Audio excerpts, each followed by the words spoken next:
Optimi talouspalveluiden henkilöstö asuu ympäri Suomen ja toimitaan etämuudissa. Kuitenkin säännöllisesti tavataan jossakin päin Suomea.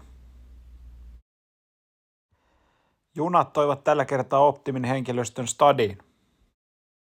Tunnelmallinen hotelli kokoustiloineen palveli aivan päärautatieaseman vieressä. Yhteisen aamupalan jälkeen kokoonnuttiin keskustelemaan ajankohtaisista asioista ja pöydällä oli muun muassa tekoäly, proaktiivisuuden toteuttaminen. Tämän jälkeen nautittiin maittava joululounas hyvässä seurassa ja päivä huipentui Pilates-studiolla Pilateksen ensikokeiluun monella meistä. Mikä fiilis Pilateksesta? Ensimmäinen kerta, niin aika rankkaa, mutta ihan kiva. Ihan kiva kokeilla. Kommenttia Pilateksesta.